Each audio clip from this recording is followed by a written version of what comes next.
মানুষ এখন আর বোকা নেই, আর আগস্টের 5 তারিখের আগেও নেই। মানুষ এখন সচেতন, এ কিন্তু বুঝে ফেলেছে। আমার তো মনে হচ্ছে সামনে বাংলাদেশে একটা নীরব বিপ্লব হবে বাংলাদেশ জামাত ইসলামীর। এখনো যদি আপনি সেই ভারত প্রেম নিয়ে থাকেন হাসিনার মতো, আপনিও ডুববেন। আশা করছি আপনারা ফিরে আসবেন। এরপরও যদি কেউ না আসে, সে তার কপালে আগুন লাগাবে। দেখেন না নেপালে কি হয়েছে, পানির ভেতরে মন্ত্রীদের চুবাচ্ছে, খা পানি খা। ভারতে আরম্ভ হয়েছে, ভারতে মোদির বাড়ি ঘর পর্যন্ত এখন আক্রমণ চলছে। হবে 100 ভাগ, কারণ আল্লাহর ঘর মসজিদ ভেঙেছে। বলেন, যেই দিন আল্লাহর ঘরেও হাত দিয়েছে, ওই দিনই আমার মনের বিশ্বাস যেও থাকবে না। কারণ আবরাহা আল্লাহর ঘর ভাঙতে এসে কাসফিম মাকুল হয়ে গেছে, আর ও অলরেডি আল্লাহর বহু ঘর টুকরা টুকরা করে ফেলেছে। তো ওকেও আল্লাহ টুকরা করবে না। আমার বাড়ি ভেঙে দিলে যেমন আমার রাগ হয়, আল্লাহর বাড়ি আপনি ভেঙে দিলেন, তা একটা দুইটা না, বহু ঘর ওরা ভেঙে দিয়েছে, মসজিদ মাটির সাথে মিশিয়ে দিয়েছে। ভারতকেও আমার আল্লাহ দেখবেন এই মসজিদ ভাঙার অপরাধে প্রতিশোধ নিয়ে টুকরা টুকরা করে ফেলবে। ভারত প্রীতি বাদ দেওয়া লাগবে। এই দেশে কোনো আগ্রাসন এই দেশে আমরা চলতে দেব না। এই দেশ চলবে এই দেশের মানুষের চেতনা অনুযায়ী। কোথায় কোন চেতনা এসেছে, ও চেতনা এখন বাদ দেন। অনেকে বলে না আমরা 47-এর চেতনায় চালাবো, কেউ বলে আমরা 52-র চেতনায় চালাবো, কেউ বলছে 71-এর চেতনায়। না, আমাদের এই প্রজন্ম, আমরা যারা এখন আছি এদেশ, যারা এই দেশটা এবার আমরা মুক্ত করেছি, আমরা 47 দেখিনি, আমরা 52 দেখিনি, 71 দেখিনি, আমি 24 দেখেছি। বলেন, আমি ওগুলো অস্বীকার করি না। হ্যাঁ, অবশ্যই ওগুলোর মর্যাদা আছে, কিন্তু চেতনা বিক্রি করা বাদ দেওয়া লাগবে। আপনি কোন কারণে এই 54 বছর পরে এসে আমারে আপনি রাজাকার বলবেন? আমার তো জন্মই হয়েছে 92 সালে। এই কথা বলেন না কেন? আমার বাবার বয়স ওই সময় হয়তো 1 বছর বা 6 মাস হতে পারে। কোন কারণে এই ট্যাগ আমার উপরে দিলেন? অথচ যারা এই ট্যাগগুলো এখনো পর্যন্ত দিতে চায়, আপনি খোঁজ করে দেখেন, তাদের দলের ভেতরে রাজাকারের সংখ্যা 1040 জন, আর যাদেরকে এই ট্যাগ দেওয়া হয় তাদের নামে মাত্র 37 জন, তাও 11 জন ফাঁসি হয়ে গেছে। রাজাকার হলে যদি ফাঁসি দেওয়া হয়, তাহলে 1040 জনকে আগে ফাঁসি দেওয়া লাগবে। এই কথা বলেন না কেন? সুতরাং এই চেতনা বিক্রি করলে আপনিও ডুববেন। হাসিনা যেমন ডুবেছে, আপনিও ডুববেন। আর হাসিনাকে হজরত বলেছিল এখানকার কোন আল্লাহর ওলি জানো? কোথায় সে ওলি? কত বড় জাহেল! এরকম একটা জালেমা মহিলা পৃথিবীর নিকৃষ্ট তালিকায় যার নাম, তারে বলছো হজরত শেখ হাসিনা। ওর নামে তো শেখ দেওয়াও ঠিক না। শেখ মানে বুড়ো, শেখ মানে কি? মুরব্বী বুড়ো। হাসিনা বলাও ঠিক না, হাসিনা মানে সুন্দরী। এর বিপরীতটা রাখা দরকার। যত মানুষের হাতে রক্ত, যত মানুষের রক্ত তার হাতে লেগে আছে, ওরে আপনি সুন্দরী বলবেন কোন কারণে? সুন্দরী মানুষ এই করে? লক্ষ লক্ষ মানুষকে দেখলাম কাবা শরীফে, এই রুকনে আমিনি থেকে হজরে আসওয়াদ এটা পার হওয়ার সময় এই নামটা উচ্চারণ হচ্ছে, হাসিনা না হাসানা। রব্বানা আতিনা ফিদ দুনিয়া হাসানা ওয়া ফিল আখিরাতি হাসানা ওয়া কিনা আযাবান নার। হে আল্লাহ, দুনিয়ায় তুমি শান্তি, স্বস্তি, নিরাপত্তা দাও, আখিরাতেও শান্তি দিও, আর জাহান্নামের আগুন থেকে আমাদের বাঁচাও। জেলে আমি যেখানে ছিলাম, এই ফাঁসির কন্ডেম ছেলে, মাঝে মাঝে আওয়াজ শুনতাম, আমার তো বের হতে দিত না। আমার নিচতলায় একজন থাকতো, চলচ্চিত্র জগতে কাজ করে, বাড়ি ওই কুমিল্লা, ধর্ষণ মামলা, এসেছে জেলে। মাঝে মাঝে দেখতাম নামাজ পড়তো, পড়ে দোয়া করছে, একদিন হাত তুলে রব্বানা আতিনা ফিদ দুনিয়া হাসিনা। কি গো, ডাক দিলাম, এই কোরআন শরীফ পড়তে পারেন? বলছে না। কি দোয়া করলেন? খুব ভালোবাসি হুজুর আপারে। খুব ভালোবাসি আপারে। হাসানা না বলে আমি হাসিনা বলি সবসময়। তো দোয়া কবুল করতে আল্লাহর বইয়ে গেছি। জয়পুরহাটবাসী, যে কথা তুলেছিলাম আমার এই কথায় আমি ফেরত যাচ্ছি। কোরআনে কারীম এই পৃথিবীতে যেহেতু শুধু মুসলমানদের জন্য আল্লাহ দেয়নি, একটা জিনিস আছে জীবিত মানুষদের কোরআনে অবদান, পথ নির্দেশিকা আছে। 2 নম্বরে মাউইজাতুন, উপদেশ আছে। কাদের জন্য? লিল মুত্তাকিন, যারা ভদ্রলোক। সুতরাং আজকের আলোচনায় যারা ভদ্রলোক আল্লাহর কাছে তাদের কাজ হবে, আর যারা অভদ্র অসভ্য এদের কোনো কাজ না। ওয়ালা ইয়াসিদুজ জালিমিনা ইল্লা খাসারা, জালেমদের শুধু ক্ষতি বৃদ্ধি হবে। এখন দেখেন কার রাগ হয়। আমি রাসূলের উপরে দরুদ আর সালাম পাঠ করার মাধ্যমে তেলাওয়াতকৃত আয়াত ছিল আমার সূরা আরাফ 26 নম্বর আয়াত, মাত্র একটা আয়াত পড়েছি। আমার এই মাথার ভেতরে আয়াত নিয়ে যত কথা আছে, আমার তো মনে হয় যে সারা রাত না, আমার সারা জীবন বললেও এই আয়াতের কথা শেষ হবে না। আমরা খুব সামারাইজ করব শর্টকাটে, মূল কথাগুলো ঘন্টা খানিক সময় নিয়েছি বলতে চাই। থাকবেন না? জবান ছেড়ে কোরআনের সোনালী আয়াতটা একবার পড়েন। আমরা তাফসিরুল কোরআন মাহফিলে তাফসির আকারে কথা বলতে চাই। ইয়া বানি আদামা কদ আনজালনা আলাইকুম লিবাসা। আগে আমরা তাফসির আকারে যদি বলতে চাই তাহলে শুদ্ধ তেলাওয়াত হয়ে গেছে। আমরা এবার এই সূরার নামকরণ জানতে চাই। সূরার নাম আরফ।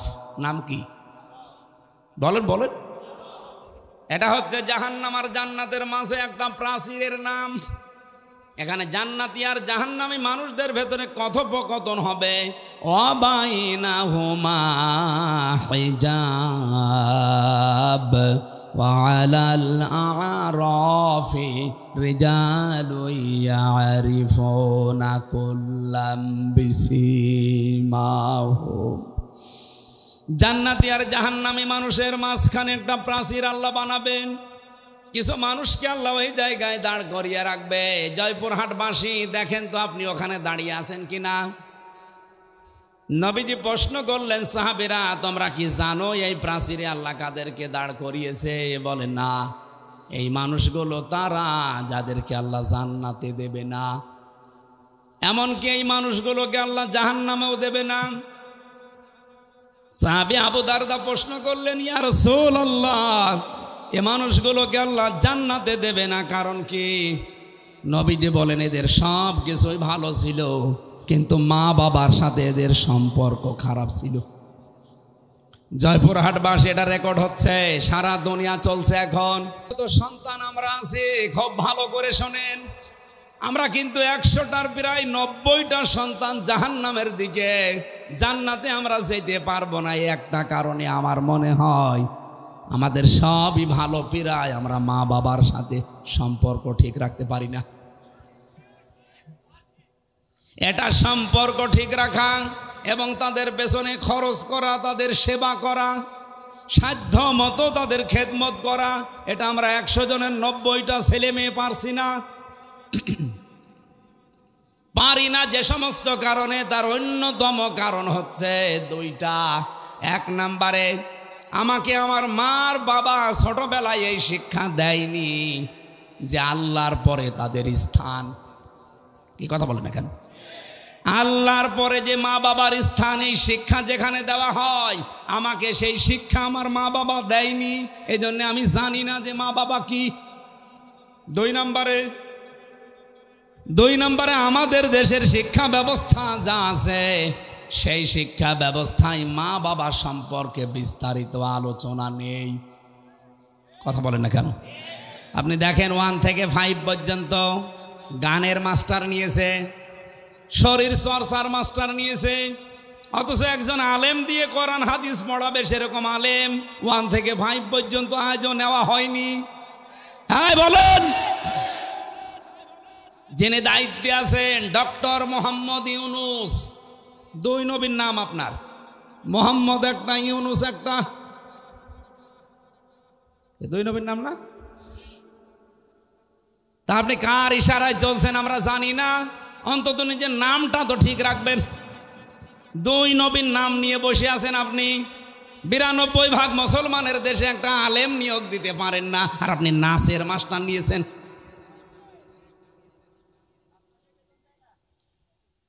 ইসলামিক ফাউন্ডেশন আছে, কিছুটা কোরআন হাদিস শেখায় বাচ্চাদের, ওদের আজ 5 মাস শুনছি বেতন বন্ধ।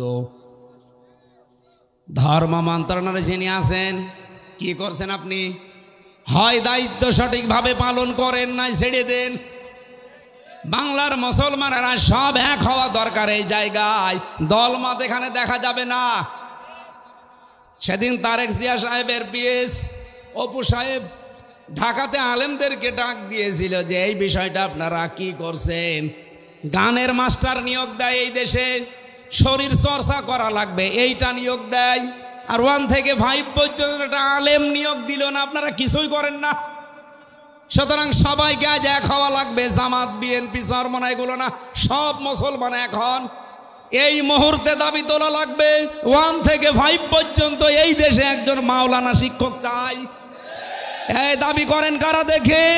লিল্লাহে তাকবীর। আজকের এই অনুষ্ঠান যদিও জামাত ইসলামী বাংলাদেশ জিন্দারপুর ইউনিয়ন শাখার উদ্যোগে, কিন্তু এটা দল মত জাতি বর্ণ ধর্ম নির্বিশেষে সবার জন্য। কি কথা বলেন না কেন? এ কোরআন শরীফ কি জামাত ইসলামের? কোরআন শরীফ কি বিএনপির? না, মানুষ যারা তাদের জন্য আল্লাহ কোরআনে আলোচ্য বিষয় দিয়েছেন। রব্বুল আলামিন বলেন হাদা বায়ানুল লিন্নাসি ওয়া হুদাও ওয়া মাউইযাতুল লিল মুত্তাকিন। এই একটা বায়ানে একটা বক্তব্য আমি মানুষের জন্য দিয়েছি। জয়পুরহাটবাসী বলেন তো কোরআনের বক্তব্য আল্লাহ দিয়েছেন কাদের জন্যে? মানুষের। বলেন বলেন। আমিও এই পর্যন্ত জানি মানুষের জন্য আল্লাহ তার পরা কোরআনে বক্তব্য দিলেন, কিন্তু কোন মানুষ? এটা জীবিত মানুষ হওয়া লাগবে, মরা মানুষের জন্য আল্লাহ বক্তব্য দেয়নি। অথচ বাংলাদেশে বলেন তো এই 15.5 বছর যে অবস্থা গেল, জীবিত মানুষদেরকে আল্লাহর বক্তব্য শোনানো বড় কঠিন হয়ে পড়েছিল। ওরা বলতো আমাদেরকে আপনি কোরআন পড়বেন, কোরআন অসুবিধা নেই, আমার বাবা মরে গেছে পড়েন। আরে ভাই আপনার বাবা তো মরেই গেছে, এখন আমি পড়ে করব কি? পড়ার দরকার ছিল তখন যখন ও জীবিত ছিল। যে সময় যেহেতু আল্লাহ পাল্টিয়ে দিয়েছে, ডাকসু আর জাকসুর পরে দেশের চিত্র কিন্তু অলরেডি পরিবর্তন হয়ে গেছে। যদিও আর এখন ওই ফজু পাগলার মতো অনেকে মুখ জোর করছে চাপাবাজি করে, ওর পায়ের তলায় যে মাটি নেই ওটের পাচ্ছে। ওর আমিরে জামাতকে চ্যালেঞ্জ দিয়েছে যে সিলেটে যে 19টা আসন আছে না 17টা আসন আছে, এখানে যে কোনো জায়গায় আমিরে জামাত দাঁড়াবে, ও নাকি সেখানে দাঁড়িয়ে পাশ করবে। আরে ভাই ওরে আপনি আমার কাছে পাঠিয়ে দেন, আমারেও লাগবে না। আমি ফজু পাগলাকে চ্যালেঞ্জ করছি, আমার ছোট মেয়ের সাথেও যদিও দাঁড়াই ফেল করবে। কারণ আর কিশোরগঞ্জ এলাকায় তো আমি বহু জায়গায় গিয়েছি, জানি ওর জনপ্রিয়তা কত তলানিতে। শুধু এই মুখ জোর করে টিকে আছে। এই বাংলাদেশে যেই কয়টাই টিকে আছে দেখবেন শুধু চাপার উপরে, ভেতরে কোনো মাল মশলা নেই। আলেমদের ভুল ধরে, বলে আলেমদেরকে কেউ যেন পেটে না নেয়, ও ওয়াজ করে মেয়েদের কাছে। এই যে ওর নামের ব্যাখ্যা যে লোকটা করেছে তো এমনি করে নাই, ফতে ফালতো বর্গিস যতে জাউরা, আর লতে আমি বললাম না লুচ্চা। নাউজুবিল্লাহ। কে যে বানিয়েছে আল্লাহ তার হায়াত দাও। একেবারে খাপের খাপ, মমতাজের বাপ মিলে গেছে। কারণ আমি এত বলতাম না, আশা করছি আগামী থেকেও যেন আর ফজু পাগলা না হয়। কারণ এখনো অনেকেই ভাইরাল হওয়ার ধান্দায় ফজু হতে ব্যস্ত, যে আমিও ফজু হব। এই জন্য চাপাবাজি করা, গলাবাজি করা বাদ দেন। বাস্তবতা আপনি দেখেন, জিয়াউর রহমান কোথায় ছিলেন আর আপনারা কোথায় আছেন? ডাকসুর মতো জায়গায়, জাকসুর মতো জায়গায়, যেখানে গলা উঁচু করে ইসলামের পক্ষে কথা বলা কঠিন ছিল, সেখানে ছাত্রদল মাত্র পেয়েছে 5,000 কয়েকটা ভোট, অথচ ছাত্র শিবির পেয়েছে 14,500, প্রায় 3 ডবল। আপনি টের পাচ্ছেন কোথায় পৌঁছিয়েছে তারা? আচ্ছা, জাকসো কোনো ব্যাপার না। জাতীয় নির্বাচন, কোনো নির্বাচনে আপনার এগিয়ে যেতে পারবেন না, কারণ আপনাকে ডোবাতে বহু মানুষ অলরেডি দেখেন, নয়নের মতো মানুষ। আর বাকি আমি নাম নিলাম না। দেশে এমনিতেই পরিবর্তন আসছে। গত পরশু দিনও আমি ছিলাম কুষ্টিয়াতে, 100 পরিবার হিন্দু, ওরা সব জোট বেঁধেছে, এবার আমরা দাঁড়ি পাল্লায় ভোট দেব। হিন্দুদের যদি অবস্থা হয়, বাকি মুসলমান আপনি মাথায় বাড়ি দিয়েও আটকাতে পারবেন না। জমান নামাজ পড়ে বের হচ্ছে কুষ্টিয়ার আবদালপুরে, এই যে কোরআন আমার সামনে, 18 জন এসে বলছে, হুজুর এতদিন ভ্রান্ত ধারণায় ছিলাম, শহীদ জিয়ার আদর্শ মানতাম, কিন্তু সেই আদর্শে এখন আর বিএনপি নেই। এখন দেখতে পাচ্ছি এরা ওই আদর্শ থেকে সরে বহু দূরে চলে গেছে। সুতরাং পৃথিবীতে যদিও আমরা ভ্রান্ত ধারণায় ছিলাম, যেই কয়েকদিন হায়াতে জিন্দিগিতে বেঁচে আছি, আল্লাহর দিন কায়েমের জন্য এখন আমরা চেষ্টা চালাবো। আপনি আপনার দলে আমাদেরকে নেন। আমি বললাম কালেমা পড়ানো লাগবে, বলছে না, কালেমা মুখস্থ আছে, এই দলে আসতে হলে তো অন্যান্য দলের মতো না, আপনাকে ফর্ম পূরণ করা লাগবে। 18 জনকে আমি নিজে নাম ঘোষণা দিয়ে দিয়ে ফর্ম পূরণ করিয়ে এসেছি। বাংলাদেশের 630টা থানা, কম বেশি আমি সব জায়গায় কিন্তু যাচ্ছি। একটা জোয়ার উঠে পড়েছে এই ডাকসু নির্বাচনের পরে, অনেকেই যাদের বিবেক একটু নাড়া দেয়, ওরা বলছে ওই চাপাবাজদের, সাদাবাজদের সাথে আর নেই। 1500 বছর আগে একটা আয়াত নাজিল হয়েছিল, এটা আমার মনে হয় বাংলাদেশে এই মাত্র নাজিল হয়েছে আবার। ওয়ারাইতান নাসা ইয়াদখুলুনা ফি দীনিল্লাহি আফওয়াজা। হে নবী, আল্লাহর সাহায্য আর বিজয় যখন আসবে, আপনি দেখতে পাবেন দলে দলে, পালে পালে মানুষ ইসলামে প্রবেশ করছে। আজ বাংলাদেশের অনেকেই মনে করে ইসলাম মানেই এদেশে কায়েম করার মতো শক্তি রাখে জামাত ইসলামী। আমি আজকে আসার সময় একটা আয়াতের ব্যাখ্যা পড়ছিলাম, একটু মিলান তো দেখেন কোন দলে মেলে। সূরা মুজাদালার শেষের আয়াত, লা তাজিদু কওমান ইউমিনুনা বিল্লাহি ওয়াল ইয়াউমিল আখির ইয়াওয়াদুনা মান হাদ্দাল্লাহা ওয়া রাসূলাহু ওয়ালাউ কানু আবাআহুম আও আবনাআহুম আও ইখওয়ানাহুম আও আশীরাতাহুম উলাইকা কাতাবা ফি কুলুবিহিমুল ঈমান ওয়া আইয়াদাহুম বিরূহিম মিন ইলা আখিরি আয়া। এই ভালো করে শুনবেন, যেহেতু কথাটা কোরআনের, কোনো ভেজাল আছে? আমি শুধু বাংলায় অ্যাডভার্টাইজ করছি, তাছাড়া আমারও বাবার কথা না। আল্লাহ পাক বলেন, লা তাজিদু কওমান ইউমিনুনা বিল্লাহি ওয়াল ইয়াউমিল আখির। আপনি দেখতেই পাবেন না এমন ব্যক্তিকে, এমন দলকে, এমন জাতিকে যারা আল্লাহ এবং কিয়ামতে বিশ্বাস করে, যে মানুষগুলো পৃথিবীতে আল্লাহ রাসূলের শত্রু, আপনি জীবনেও দেখবেন না তারা তাদেরকে আপন মনে করে, বন্ধু মনে করে, ভালোবাসে মন থেকে। যদিও সেটা তার বাবা হয়, যদিও সেটা তার দাদা হয়, যদিও তার ভাই হয়, তার আত্মীয় স্বজন, স্ত্রী, সন্তান এগুলো হয়। কারণ কি, আল্লাহ পাক এই মানুষগুলোর অন্তরের ভেতরে ঈমান বদ্ধমূল করে দিয়েছেন এবং ফেরেশতাদের দ্বারা তাদেরকে আল্লাহ শক্তিশালী করে দিয়েছেন। আমি সারা দেশের সাথে আয়াতটা মিলিয়ে দেখলাম, এই আয়াত 100 ভাগ এখন মিলে যাচ্ছে জামাত ইসলামী বাংলাদেশের সাথে।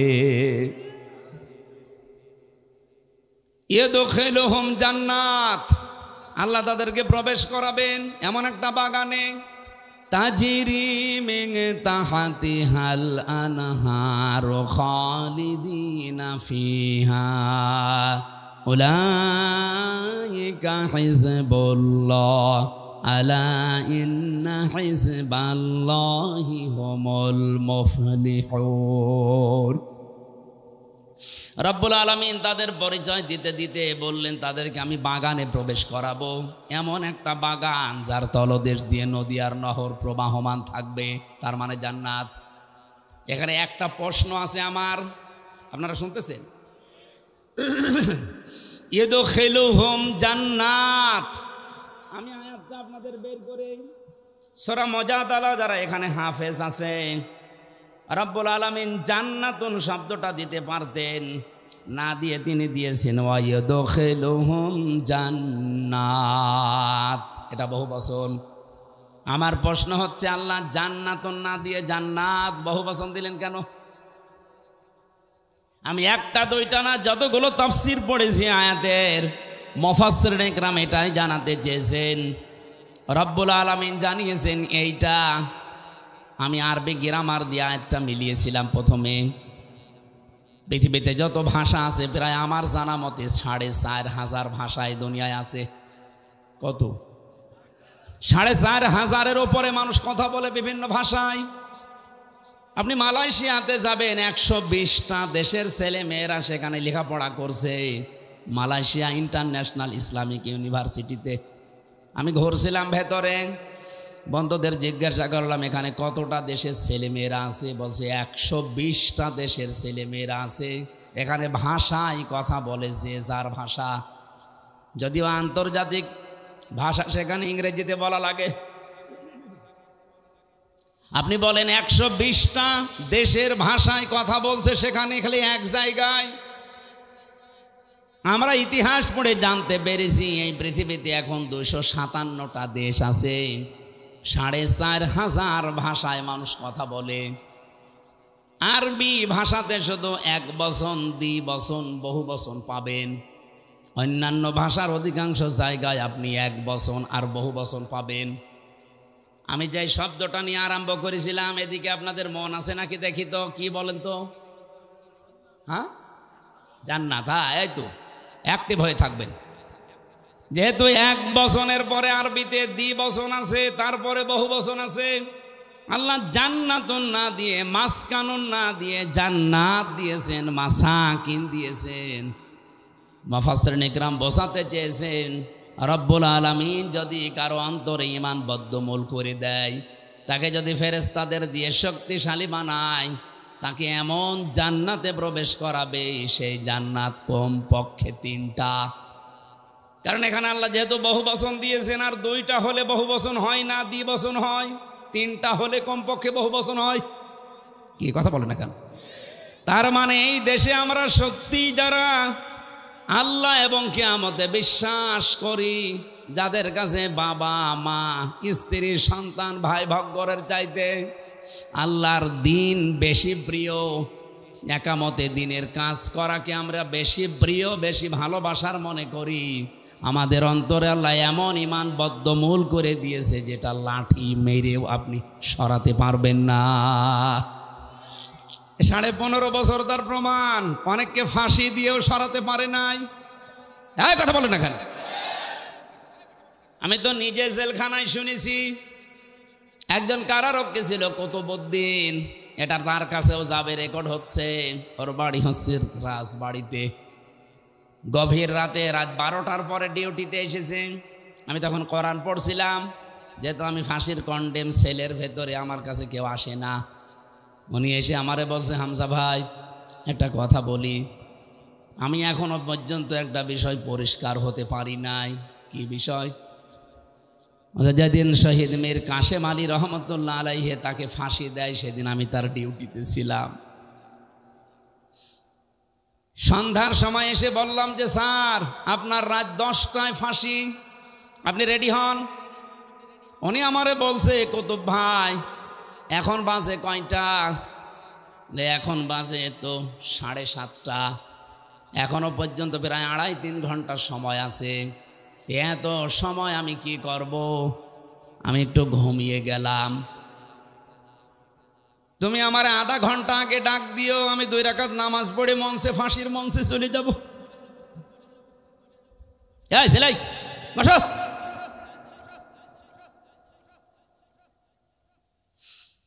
জয়পুরহাটবাসী কুতুব ভাই আমারে বলছে, ঠিক দেখলাম লোকটা ঘুমিয়ে গেল। 2 ঘন্টা পরে ওনারে ডাকলাম, উনি ঘুম থেকে উঠল, গোসল করে ওযু করার পরে উনি দেখলাম 2 রাকাত নামাজ পড়ে নিল। নামাজ পড়ে 1 কাপ চা বানিয়ে, হিটার ছিল ভেতরে, চা বানিয়ে বলছে আপনি নেবেন? উনি বলছে যে আমি চিন্তায় আছি, কিসের চা? যার মাত্র 2.5-3 ঘন্টা পরে ফাঁসি, সেই লোকটা 2 ঘন্টা ঘুমিয়ে গেল। ও ঘুমাইলো কি করে আমি আজ পর্যন্ত এখনো ভেবে পাইনি। আমারে ঠিক 10টা বাজার 5 মিনিট আগে বলছে সময় হয়ে গেছে, নিয়ে যাবেন না। মনে হচ্ছে শ্বশুর বাড়ি যাওয়ার জন্য ব্যস্ত হয়ে পড়েছে। জেলার আসলো, সোবার আসলো, আরো যারা যে দায়িত্বে আছে, জল্লাদ শাহজাহান, ও এসে চোখ মুখ বাঁধতে চায়, বলে বাধা লাগবে না, জায়গায় নিয়ে চলেন। নতুন জামা কাপড় আজকে পরে আতর লাগিয়ে মনে হচ্ছে আল্লাহ ওনাকে ডাকতেছে। অথচ ওই সময়ও তার সন্তান ব্যারিস্টার আরমান, সে গুম হয়ে আছে আয়না ঘরে, কোথায় আছে কেউ জানে না। তার নিজের স্ত্রী হাসপাতালের বেডে কাতরাচ্ছে, তার দলীয় লোকজন হাজার হাজার লক্ষ লক্ষ পালিয়ে বেড়াচ্ছে। বলেন তো, এই কঠিন মুহূর্তে মাত্র 3 ঘন্টা পরে যার মৃত্যু হয়ে যাবে, 2 ঘন্টা ঘুম আসার কথা আপনি সহজে বলে ফেললেন। এত সহজ বিষয় না। এটার সম্মুখীন হলে আপনি টের পেতেন যে বাস্তবতা কত কঠিন। আপনাকে যদি আমি এখনই গ্যারান্টি দেই যে আপনি 1 মাস পরে মরে যাবেন, এমনিতেই আমার মনে হয় আপনি 1 মাস যাওয়া লাগবে না, কালকেই মরে যাবেন, টেনশনেই মরে যাবেন। অথচ লোকটার মাত্র 2.5 ঘন্টা বাকি আছে ফাঁসি হতে, 2 ঘন্টা ঘুমিয়েছে ভালোভাবে। আমি ওনারে বলেছিলাম, কারারক্ষী কুতুব ভাই আপনি এখনো পর্যন্ত বুঝতে পারেননি, আমি বুঝে ফেলেছি। 1500 বছর আগে কোরআনে কারিমে আল্লাহ যে আয়াতটাই আমি ওনাকে শুনিয়েছিলাম, উলাইকা কাতাবা ফি কুলুবিহিমুল ঈমান ওয়া আইয়াদাহুম বিরূহিম মিন। রব্বুল আলামিন বলেন, আমি আল্লাহ নিজে এই মানুষগুলোর বদ্ধমূল করে দেই অন্তরের ভেতরে ঈমানটা, এবং ফেরেশতাদের দিয়ে এই মানুষকে আমি আল্লাহ শক্তি যোগাই। যেই লোকটা তার সন্তান ব্যারিস্টার হামজার মতো ছেলে না, একটা ব্যারিস্টার সন্তান, সে গুম হয়ে আছে 8 বছর আয়না ঘরে, কেউ জানে না। স্ত্রী মৃত্যুর বিছানায় কাতরাচ্ছে, লক্ষ লক্ষ হাজার হাজার লক্ষ লক্ষ দলীয় নেতাকর্মী পালিয়ে বেড়াচ্ছে, জেলে পচতেছে। আর এই অবস্থায় তার ফাঁসির আগে যদি এই অবস্থা হয়, আল্লাহর কসম অবশ্যই আমার আল্লাহ ফেরেশতা দিয়ে তাকে সাহস জুগিয়েছিলেন।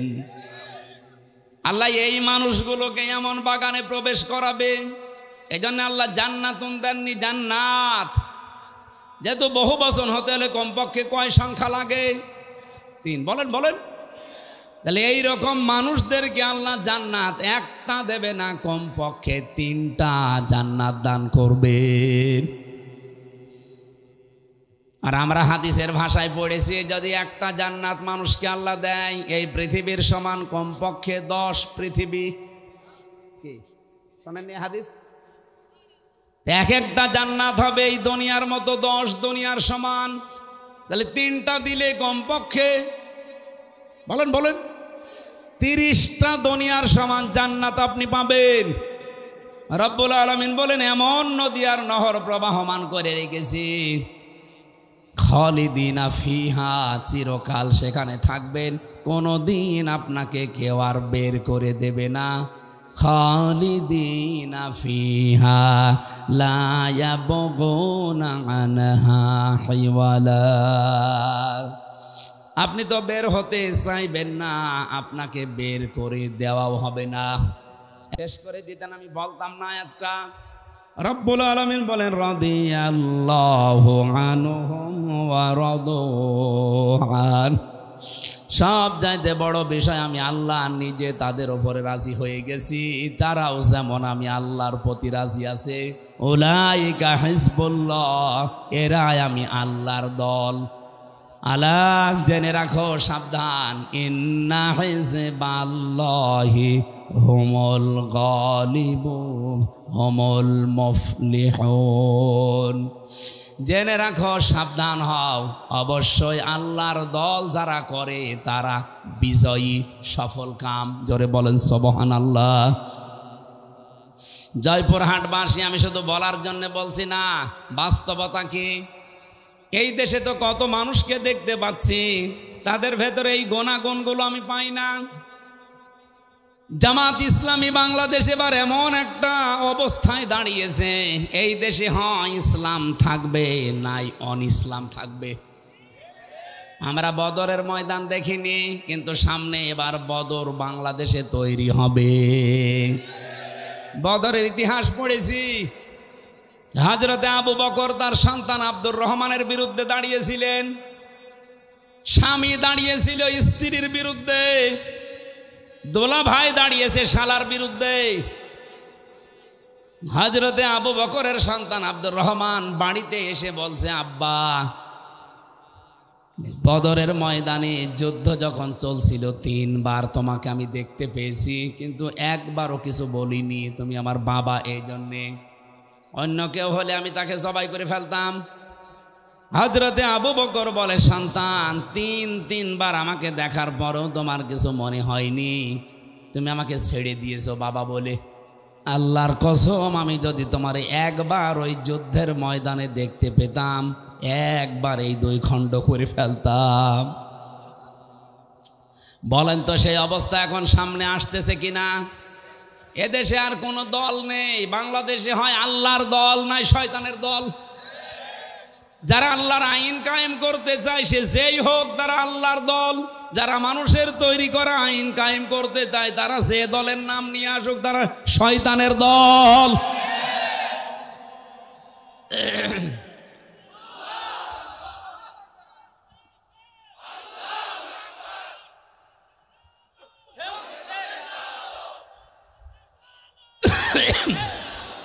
সুসংবাদ শোনাচ্ছে, কাতাবাল্লাহু লা গালিবান্না আনা ওয়া রুসুলি ইন্নাল্লাহা কাবিয়্যুন আজিজ।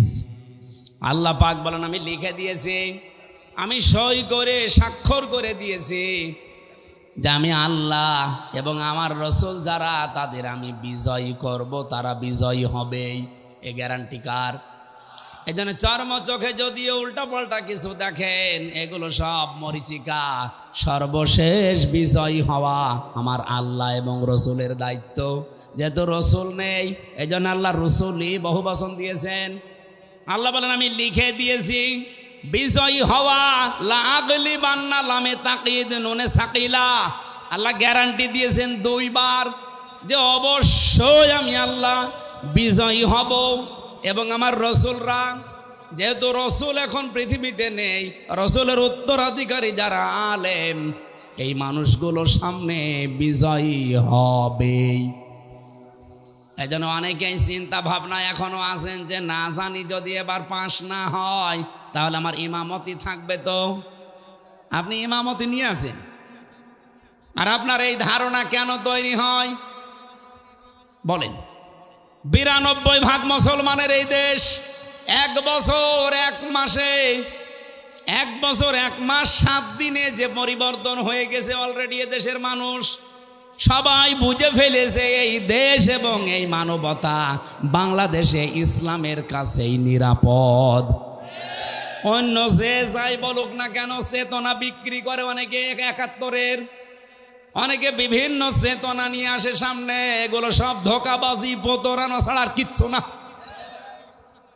কারণ যারা অন্য মানুষ, এদিকে তাকান, আমি খোলামেলা বলছি, বাংলাদেশ জামাত ইসলামী বাদ দিয়ে বলেন তো যারা আজ রাজনীতি করছে জেনারেল ভাবে, কোন আদর্শ আছে তাদের?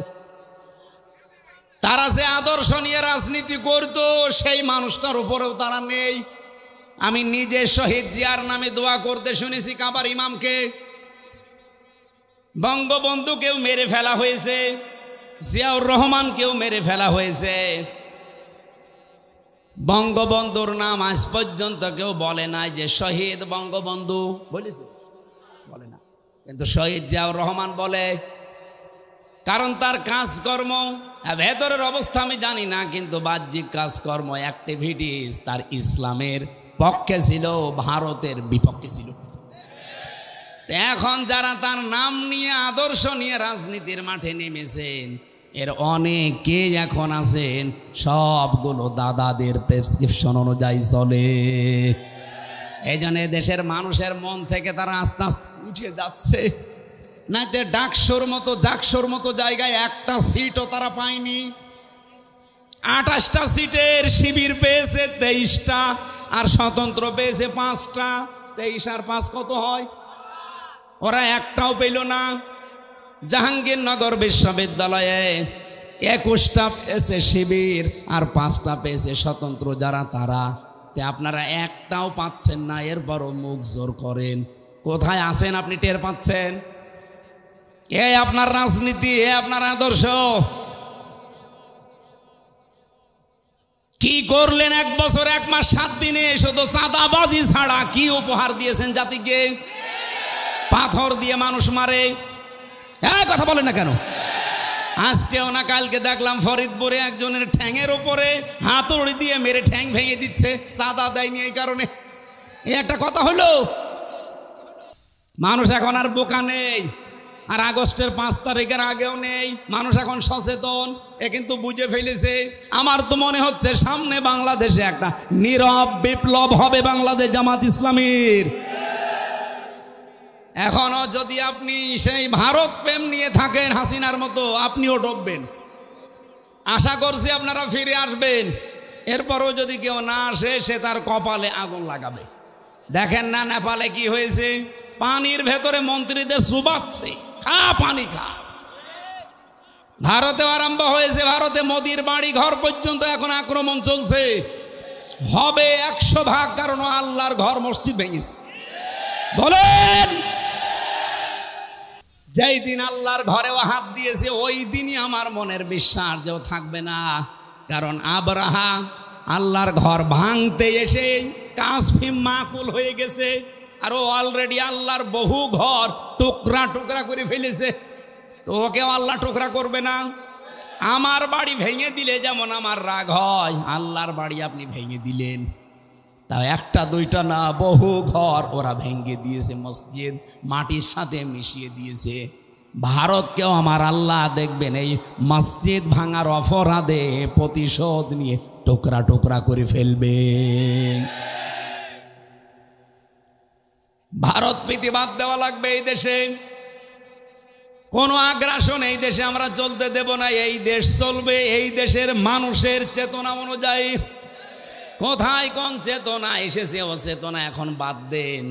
অনেকে বলে না আমরা 47-এর চেতনায় চালাবো, কেউ বলে আমরা 52-র চেতনায় চালাবো, কেউ বলছে 71-এর চেতনায়। না, আমাদের এই প্রজন্ম, আমরা যারা এখন আছি এদেশ, যারা এই দেশটা এবার আমরা মুক্ত করেছি, আমরা 47 দেখিনি, আমরা 52 দেখিনি, 71 দেখিনি, আমি 24 দেখেছি। বলেন, আমি ওগুলো অস্বীকার করি না। হ্যাঁ, অবশ্যই ওগুলোর মর্যাদা আছে, কিন্তু চেতনা বিক্রি করা বাদ দেওয়া লাগবে। আপনি কোন কারণে এই 54 বছর পরে এসে আমারে আপনি রাজাকার বলবেন? আমার তো জন্মই হয়েছে 92 সালে। এই কথা বলেন না কেন? আমার বাবার বয়স ওই সময় হয়তো 1 বছর বা 6 মাস হতে পারে। কোন কারণে এই ট্যাগ আমার উপরে দিলেন? অথচ যারা এই ট্যাগগুলো এখনো পর্যন্ত দিতে চায়, আপনি খোঁজ করে দেখেন তাদের দলের ভেতরে রাজাকারের সংখ্যা 1040 জন, আর যাদেরকে এই ট্যাগ দেওয়া হয় তাদের নামে মাত্র 37 জন, তাও 11 জন ফাঁসি হয়ে গেছে। রাজাকার হলে যদি ফাঁসি দেওয়া হয় তাহলে 1040 জনকে আগে ফাঁসি দেওয়া লাগবে। কথা বলেন না কেন? সুতরাং এই চেতনা বিক্রি করলে আপনিও ডুববেন। হাসিনা যেমন ডুবেছে আপনিও ডুববেন। আর হাসিনাকে হযরত বলেছিল এখানকার কোন আল্লাহর ওলি জানো? কোথায় সে ওলি? কত বড় জাহেল! এরকম একটা জালেমা মহিলা পৃথিবীর নিকৃষ্ট তালিকায় যার নাম, তারে বলছে হযরত শেখ হাসিনা। ওর নামে তো শেখ দেওয়াও ঠিক না। শেখ মানে বুড়ো, শেখ মানে কি? মুরব্বী বুড়ো। হাসিনা বলাও ঠিক না, হাসিনা মানে সুন্দরী। এর বিপরীতটা রাখা দরকার। যত মানুষের হাতে রক্ত, যত মানুষের রক্ত তার হাতে লেগে আছে, ওরে আপনি সুন্দরী বলবেন কোন কারণে? সুন্দরী মানুষ এই করে। লক্ষ লক্ষ মানুষকে দেখলাম কাবা শরীফে এই রুকনে আমিনি থেকে হজরে আসওয়াদ এটা পার হওয়ার সময় এই নামটা উচ্চারণ হচ্ছে, হাসিনা না হাসানা। রব্বানা আতিনা ফিদ দুনিয়া হাসানা আফিল আখিরাতি হাসানা ওয়াকিনা আযাবান্নার। হে আল্লাহ, দুনিয়ায় তুমি শান্তি, স্বস্তি, নিরাপত্তা দাও, আখিরাতেও শান্তি দিও, আর জাহান্নামের আগুন থেকে আমাদের বাঁচাও। জেলে আমি যেখানে ছিলাম, এই ফাঁসির কন্ডেম ছেলে, মাঝে মাঝে আওয়াজ শুনতাম, আমারে তো বের হতে দিত না।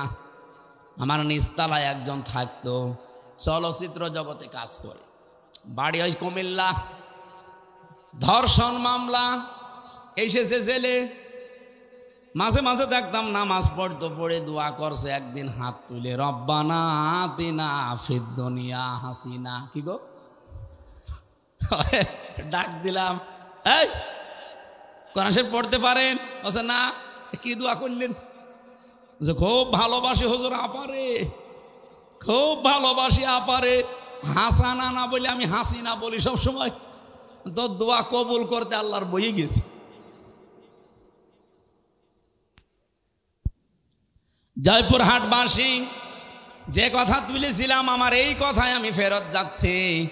কোরআনে কারিম এই পৃথিবীতে যেহেতু শুধু মুসলমানদের জন্য আল্লাহ দেয়নি, দুনিয়াতে আমরা মানুষ পাবো, বাচ্চা যারা বিবেচিত আছি, সবার জন্য আজকের কোরআন।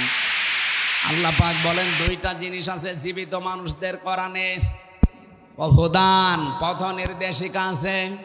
2 নম্বরে মাউইজাতুন, উপদেশ আছে। কাদের জন্য? লিল মুত্তাকিন, যারা ভদ্রলোক। সুতরাং আজকের আলোচনায় যারা ভদ্রলোক আল্লাহর কাছে, তাদের কাজ হবে। আর যারা অভদ্র, অসভ্য, এদের কোনো কাজ না। ওয়ালা ইয়াজিদুজ জালিমিনা ইল্লা খাসারা, জালেমদের শুধু ক্ষতি বৃদ্ধি হবে। এখন দেখেন কার রাগ হয়। আমি রাসূলের উপরে দরুদ আর সালাম পাঠ করার মাধ্যমে তেলাওয়াতকৃত আয়াত ছিল আমার সূরা আরাফ 26 নম্বর আয়াত, মাত্র একটা আয়াত পড়েছি। আমার এই মাথার ভেতরে আয়াত নিয়ে যত কথা আছে, আমার তো মনে হয় যে সারা রাত না, আমার সারা জীবন বললেও এই আয়াতের কথা শেষ হবে না। আমরা খুব সামারাইজ করব শর্টকাটে, মূল কথাগুলো ঘন্টা খানিক সময় নিয়েছি বলতে চাই। থাকবেন না? জবান ছেড়ে কোরআনের সোনালী আয়াতটা একবার পড়েন। আমরা তাফসিরুল কোরআন মাহফিলে তাফসির আকারে কথা বলতে চাই। ইয়া বানি আদামা কদ আনজালনা আলাইকুম লিবাসা। আগে আমরা তাফসির আকারে যদি বলতে চাই তাহলে সদ্য তেলাওয়াত হয়ে গেছে। আমরা এবার এই সূরার নামকরণ জানতে চাই। সূরার নাম আরফ। নাম কি বলেন বলেন? এটা হচ্ছে জাহান্নাম আর জান্নাতের মাঝে একটা প্রাচীরের নাম। এখানে জান্নাতি আর জাহান্নামী মানুষদের ভেতরে কথোপকথন হবে। ওয়াবাইনাহুমা হিজাব وعلى الأعراف رجال يعرفون كلا بسيماهم জান্নাতি আর জাহান্নামী মানুষের মাঝখানে একটা প্রাচীর আল্লাহ বানাবেন। কিছু মানুষকে আল্লাহ ওই জায়গায় দাঁড় করিয়ে রাখবে। জয়পুরহাটবাসী দেখেন তো আপনি ওখানে দাঁড়িয়ে আছেন কিনা। নবীজি প্রশ্ন করলেন, সাহাবীরা তোমরা কি জানো এই প্রাচীরে আল্লাহ কাদেরকে দাঁড় করিয়েছে? বলে না, এই মানুষগুলো তারা যাদেরকে আল্লাহ জান্নাতে দেবে না, এমনকি এই মানুষগুলোকে আল্লাহ জাহান্নামেও দেবে না। সাহাবী আবু দারদা প্রশ্ন করলেন, ইয়া রাসূলুল্লাহ, এই মানুষগুলোকে আল্লাহ জান্নাতে দেবে না কারণ কি? নবীজি বলেন, এদের সব কিছুই ভালো ছিল, কিন্তু মা বাবার সাথে এদের সম্পর্ক খারাপ ছিল। জয়পুরহাটবাসী এটা রেকর্ড হচ্ছে, সারা দুনিয়া চলছে এখন। তো সন্তান আমরা আছি, খুব ভালো করে শোনেন, আমরা কিন্তু 100টার প্রায় 90টা সন্তান জাহান্নামের দিকে, জান্নাতে আমরা যেতে পারবো না। একটা কারণে আমার মনে হয় আমাদের সবই ভালো, প্রায় আমরা মা বাবার সাথে সম্পর্ক ঠিক রাখতে পারি না। এটা সম্পর্ক ঠিক রাখা এবং তাদের পেছনে খরচ করা, তাদের সেবা করা, সাধ্য মতো তাদের খেদমত করা, এটা আমরা 100 জনের 90টা ছেলে মেয়ে পারছি না। পারি না যে সমস্ত কারণে, তার অন্যতম কারণ হচ্ছে 2টা। 1 নম্বরে আমাকে আমার মার বাবা ছোটবেলায় এই শিক্ষা দেয়নি যে আল্লাহর পরে তাদের স্থান। কি কথা বলেন না কেন? আল্লাহর পরে যে মা বাবার স্থান, এই শিক্ষা যেখানে দেওয়া হয়, আমাকে সেই শিক্ষা আমার মা বাবা দেয়নি, এজন্য আমি জানি না যে মা বাবা কি। 2 নম্বরে আমাদের দেশের শিক্ষা ব্যবস্থা যা আছে, সেই শিক্ষা ব্যবস্থায় মা বাবা সম্পর্কে বিস্তারিত আলোচনা নেই। কথা বলেন না কেন? আপনি দেখেন 1 থেকে 5 পর্যন্ত গানের মাস্টার নিয়েছে, শরীর চর্চার মাস্টার নিয়েছে, অথচ একজন আলেম দিয়ে কোরআন হাদিস পড়াবে সেরকম আলেম 1 থেকে 5 পর্যন্ত আজও নেওয়া হয়নি। হ্যাঁ বলেন। যিনি দায়িত্বে আছেন ডক্টর মোহাম্মদ ইউনুস, 2 নবীর নাম আপনার, মোহাম্মদ একটা, ইউনুস একটা, 2 নবীর নাম না? তা আপনি কার ইশারায় চলছেন আমরা জানি না, অন্তত নিজের নামটা তো ঠিক রাখবেন। 2 নবীর নাম নিয়ে বসে আছেন আপনি। 92% মুসলমানের দেশে একটা আলেম নিয়োগ দিতে পারেন না, আর আপনি নাচের মাস্টার নিয়েছেন।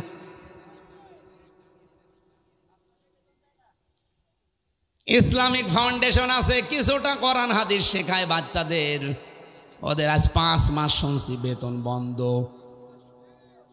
ধর্ম মন্ত্রণালয়ে যিনি আছেন, কি করছেন আপনি? হয় দায়িত্ব সঠিকভাবে পালন করেন, নাই ছেড়ে দেন। বাংলার মুসলমানেরা সব এক হওয়া দরকার এই জায়গায়, দলমত এখানে দেখা যাবে না।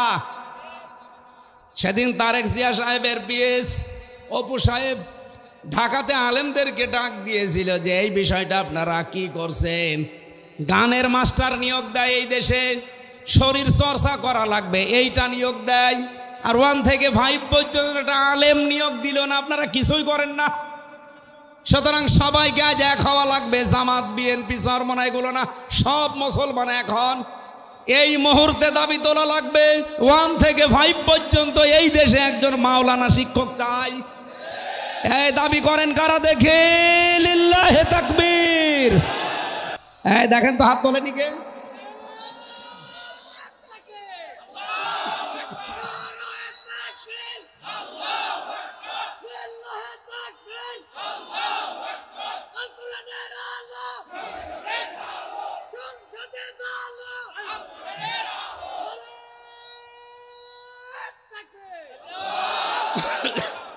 জয়পুরবাসী, এটা শুধু আমাদের দাবি না, হিন্দুরাও দাবি করছে। আজ হিন্দুরাও বলছে আমাদেরকেও ধর্মীয় শিক্ষা দেওয়ার জন্য আমাদের ধর্মের একজন করে নেন, অসুবিধা নেই।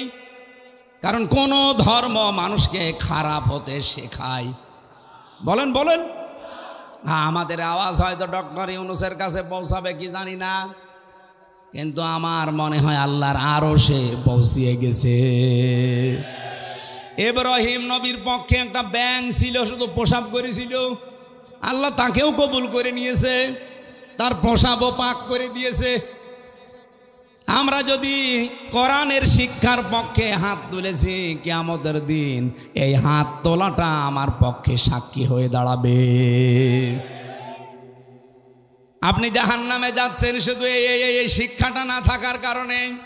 আজ 1 থেকে 5 পর্যন্ত পড়ার পরে অনেকে বৃত্তি দিত, আগে 8-এ বৃত্তি দিত, 100 মার্কের কোরআন হাদিস ছিল, কিন্তু এই জালেমা মহিলা আসার পরে 15.5 বছরে সেইটাও তুলে দিয়েছে।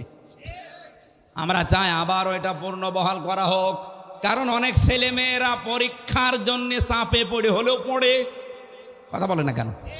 আর যদি ওইটাই না থাকে সিলেবাসে, ও পড়বে কি? ওদের যে 5 মাস বেতন দেয় না ইসলামিক ফাউন্ডেশনে, এর ভেতরে একটা দুর্বিসন্ধি আছে। এক লোক নাকি বউকে খুব পিটাইতো, আর বউ এসে বলছে তুমি যেভাবে পিটানি দাও আমাকে কি রাখবা না বাদ দিয়ে দিবা? ও বলছে কিলের ওজন দেখে টের পাও না? 5 মাস বেতন বন্ধ করে দিয়েছে, টের পাচ্ছেন না যে গানের মাস্টার নেয়, নাচের মাস্টার নেয়, আর কোরআনের হালকা শিক্ষা দিত তাদের বেতন বন্ধ করে দেয়। এটা অবশ্যই কোনো জায়গা থেকে কোনো তালবাহানা আসতেছে। কোরআনের বিরুদ্ধে, এই স্বাধীনতার বিরুদ্ধে বাংলাদেশে কোনো তালবাহানা এই দেশের মানুষ মেনে নেবে না। এই কথা বলেন। আপনি আমাদের জাহান্নামে নিয়ে যেতে চান? মা বাবা সম্পর্কে আমরা জানি না তাদের মর্যাদা, এ কারণে হাজারো সন্তান তাদের খেদমতো করে না, আলাদা করে দেয়, এমনকি বৃদ্ধাশ্রমে রেখে আসে। কি নেই? বৃদ্ধাশ্রম নেই? আপনি নীলফামারী যান, কিশোরগঞ্জ থানা আছে, দেখলাম একটা বৃদ্ধাশ্রমে নিয়ে গেল আমারে। এদিকে মা, এদিকে বাবারা বসে আছে লাইন দিয়ে। মুরব্বী মা আর বাবা, যার কাছে একটু জিজ্ঞাসা করি আমারে ধরি হাওমাও করে কাঁদে। একজন বলছে আমার 3টা ছেলে মেয়ে বিদেশে থাকে, কিন্তু আমি আজ পড়ে আছি এখানে। আমি ওরানে বললাম মা আপনার কাছে কি মনে হয় বলেন তো? উনি বলছে আজ কতদিন বৃদ্ধাশ্রমে পড়ে আছি, আমি এখন কোরআন হাদিস আর ইসলামের ইতিহাস পড়ি। এটা পড়ে আমি বুঝেছি এই দোষ শুধু আমার সন্তানদের না, এই দোষ আমারও আছে, কারণ ছোটবেলা থেকে তাদের দ্বীনের জ্ঞান আমি শিক্ষা দেয়নি। আল্লাহর পরে যে মা বাবার স্থান তাদের কাছে আমার সন্তানরা সেটা জানে না। এজন্য হাজারো সন্তান আমরা নষ্ট করে ফেলেছি অলরেডি। যেহেতু এই দেশে এখনো শিক্ষা ব্যবস্থা এটা জারি করা হয়নি, আপনাদের আহ্বান জানাবো, অন্য ধর্মের লোক যারা আছেন তাদের আমি বাদ দিলাম, অন্তত ইসলাম ধর্মে যারা আছেন ছেলে মেয়েদেরকে নিজে বাঁচার জন্য হলেও শেষ বয়সে যদি আলাদা হতে না চান, বৃদ্ধাশ্রমে যেতে না চান, ছেলে মেয়েদেরকে কোরআন হাদিস প্রথমে 3 বছরে নোরানিতে মক্তবে পড়িয়ে নেবেন, এরপর অন্য জায়গায় দেবেন। নয়তো আপনার কপালেও আসতেছে এই কিশোরগঞ্জের মতো, আপনিও ঠিক কয়দিন পরে যাবেন বৃদ্ধাশ্রমে, অথবা আপনাকে আলাদা করে দেবে, আপনার খরচও দেবে না। মা বাবার পেছনে খরচ করা নফল না ফরজ? ফরজ।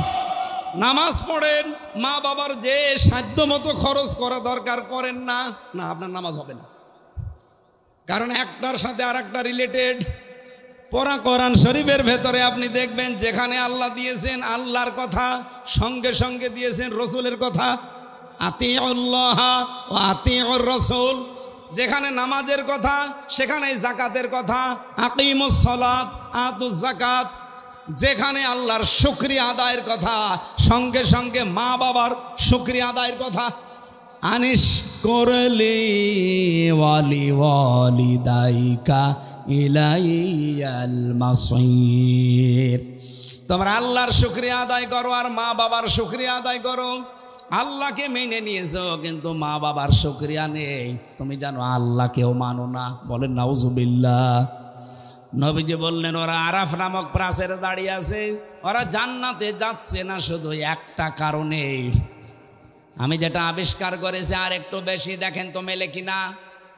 100 ভাগের প্রায় 98 ভাগ সন্তান আমরা মা বাবাকে হয় আলাদা করে দেই, তাড়িয়ে দেই, বৃদ্ধাশ্রমে রেখে আসি। 3 নাম্বার কারণ হচ্ছে আমার অ্যানালাইসিস এটা, আমাদের বউগুলো। এই বউগুলোকে পেছন দরজা দিয়ে শুধুমাত্র নাড়াচাড়া দেয়, এদেরকে ওয়াসওয়াসা দেয় এই বউর মা। হ্যাঁ, কথা বলে না কেন? বারবার ওখান থেকে বলে কি আর কতদিন আলাদা হয়ে যা, আরামে খেতে পারবি, অথচ নিজের ছেলেটা আলাদা হতে দেয় না। যেই মহিলা তার মেয়েকে দিয়ে এভাবে পরামর্শ দেয়, এটা মা না, এটা ডাইনি। আর আমার মনে হয় এরকম মহিলা যদি আজ প্যান্ডেলে থাকে, ও এতক্ষণ বরদোয়া আরম্ভ করেছে যে হুজুর মরুক, আমি মরব তাও বলবো, কারণ আপনাকে আমি ভালোবাসি, আমি দেখতে পাচ্ছি আপনি জাহান্নামে যাচ্ছেন, এমনকি আমাকেও ফেলে দিচ্ছেন। আপনার কারণে আজ হাজারো পরিবারে আমি দেখতে পাই তার সন্তান তার মা বাবার হক আদায় করার মন থাকে, তারপরও পারে না।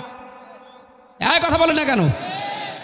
মায়ের সঠিক হক আদায় করতে গেলে বউর মন পাওয়া যায় না, আবার বউর মতো কথা চলতে গেলে মা বাবারও মন পাওয়া যায় না। সম্মানিতা মা বোন যারা এখানে বসে আছেন, যারা শ্বশুর শাশুড়ি, তাদেরকে বলছি, আপনি যে মেয়েটা পেয়েছেন এটাকে নিজের মেয়ের মতো যদি মনে করতে না পারেন, আপনার ইবাদত হবে না। কারণ এই মেয়েটা সব কিছু ছেড়ে দিয়ে আপনার পরিবারে এসেছে। আপনি নিজের মেয়ের কত ভুল হয়, দোষ হয়, মাফ করে দেন। আর অন্যের মেয়ে এসেছে, চুন থেকে পান খসলে ছেলের কানে কানে তুলে দেন। আপনি মা। খালি নামাজ পড়া, রোজা রাখা আর কালো বোরকা পরা ইবাদত না। পুত্রবধূকে নিজের মেয়ের মতো উদার মনে ভালোবাসা, এইটাও ইবাদত। এরকম বউ শাশুড়ি কম না বেশি? নেই। কম মানে দুই একটা আছে, ইতিহাসের পাতায় পড়েছি। আশা করছি জয়পুরহাটে এরকম মহিলা তৈরি হবে না। সম্মানিতা মা বোনেরা, কি মনে করেন কোরআন হাদিস কি বোঝেন আমি জানি না। একটা মেয়ে লোক এসেছে আপনার বাড়িতে, তাকে আপনি নিজের মেয়ের মতো মনে না করতে পারেন, ছেলে বিয়ে দিলেন কেন? ও মনে মনে ভাবে যে ছেলে বিয়ে দিয়েই বৌমা দখল করে নিয়েছে। সব সময় বউকে ভালোবাসে। আরে মা, আপনার তো আর সেজদায় পড়ে থাকার কথা যে আমার ছেলে অন্তত বৌমা নিয়ে ব্যস্ত আছে, অন্য মেয়ের সাথে লাইন করে না। এক কথা বলে না কেন? সাহাবী প্রশ্ন করলেন, হে নবী, এই মানুষটাকে যে আপনি বললেন যে জাহান্নামও আল্লাহ দেবে না, কারণ কি? বিশ্ব নবী ওই দিন জানিয়েছিলেন এদের আল্লাহ জাহান্নামে দেবে না একটা কারণে, এই দুনিয়াতে এই মানুষগুলো ইসলাম কায়েমের জন্য আন্দোলন করেছে। জয়পুরহাটবাসী, সারা পৃথিবীর মানুষকে জানাচ্ছি, যারা দিন কায়েমের জন্য জমিনে চেষ্টা করেন, আপনার পদ্ধতি ভুল হতে পারে, কিন্তু আপনার মন থেকে ইখলাসের সাথে যদি দিন কায়েমের জন্য চেষ্টা করেন, আপনার আর যাই হোক আপনি জাহান্নামে যাবেন না। কোরআনে কারিমের সূরা সফের ভেতরে দলিল আছে, হাল্লা দুল্লুকুম আলা তিজারাতিন তুনজিকুম মিন আযাবিন আলীম। এমন একটা ব্যবসার কথা বলবো যেটা করলে জাহান্নামে এই যন্ত্রণাদায়ক আযাবে যাওয়া লাগবে না। সেটা হচ্ছে আল্লাহ রাসূলের প্রতি ঈমান আনার পর জান আর মাল দিয়ে এই জমিনে দিন কায়েমের চেষ্টা করা। এই বাংলাদেশে যে ৭৩টা দল আছে, সবচাইতে বেশি ভালোবাসে আল্লাহ কোন দলকে? কোরআনে কারিমে সূরা সফ ৪ নম্বর আয়াতটা পড়েন এবং সূরা মায়েদা ৫৪ নম্বর আয়াতটা পড়েন। রব্বুল আলামিন, আমি যদি বানিয়ে বলি আপনি বাংলা নিয়ে আসেন, ইংরেজি নিয়ে আসেন, উর্দু নিয়ে আসেন, ফার্সি নিয়ে আসেন, যে ভাষা নিয়ে আসবেন আপনাকে আমি দেখাবো। ইন্নাল্লাহা ইউহিব্বুল্লাযীনা ইউকাতিলুনা ফি সাবিলিহি সাফফান কাআন্নাহুম বুনিয়ানুম মারসুস। অবশ্যই আমি আল্লাহ ওই দলকে ভালোবাসি যারা সীসা গলা প্রাচীরের মতো ঐক্যবদ্ধ হয়ে এই জমিনে আল্লাহর দিন কায়েমের জন্য চেষ্টা চালিয়ে যাচ্ছে। আর এই বাংলাদেশে এটা সবচাইতে বেশি চালাচ্ছে জামাত ইসলামী। যদি প্রমাণ ভুল হয় আপনি এখানে আসেন, যদি ভুল হয় আপনি বলেন যে না এদের দ্বারা এটা না, এরা দুনিয়া চায়। কে দুনিয়া চেয়েছে আপনি বলেন? মাওলানা মতিয়ার রহমান নিজামী মন্ত্রী ছিল, দুনিয়া চায়নি। ওনার এখনো ঘর হচ্ছে কাঁচা ঘর, মাটির দেওয়াল, চারিদিকে উপরে টিন। একজন মন্ত্রীর ঘর কাঁচা বাংলাদেশের ইতিহাসে এই প্রথম। এই কথা বললেন না কেন? সাতক্ষীরার মাওলানা রিয়াসাত আলী এমপি ছিল জামাতের, কয়েকবার। এখনো পর্যন্ত তার বাড়িটা এই যে খেজুর গাছের পাতা দিয়ে ঘেরা। অথচ বাংলাদেশে বহু মানুষ আমি দেখি শুধু একবার চেয়ারম্যান হয়, 5 তলা বাড়ি হয়ে যায়। বলেন, সেদিন বাইরের দেশে ছিলাম আমি, এক হোটেলে উঠেছিলাম। ওটা মনে হয় থাইল্যান্ডে না সিঙ্গাপুরে, যে কোনো একটা দেশে হবে, না মালয়েশিয়া। এই দেশগুলোতে যখন ঘুরতে যায়, মাহফিলে যায়, আমারে নিয়ে যায়, হোটেলে তুলে দেয়। হোটেল থেকে নিচে নামলাম, নেমে দেখি 2 জন বসে বসে চা খাচ্ছে আর মুখ নিচু করিয়া আছে। আমি তো হালকা চিনে ফেলেছি, যে সালাম দিলাম, আমার সালামের জবাবে তো বলবে যে ওয়ালাইকুম আসসালাম। না, বলছে হুজুর আমরা আগেই পালিয়েছি। আরে ভাই, সালামের জবাব হচ্ছে আমরা আগেই পালিয়েছি। একটা কথা হইলো, বলেন তো ওয়ালাইকুম আসসালাম। বলছে না। কেন আপনি আগেই পালাইলেন কেন? আপনার না 620টা বাড়ি শুনেছি। আল জাজিরা রিপোর্ট দিয়েছে তার বাড়ি হচ্ছে বাংলাদেশ আর বিশ্বে মিলে 620টা। অথচ লোকটা একটা বাড়িতেও থাকতে পারে না, থাকে হোটেলে।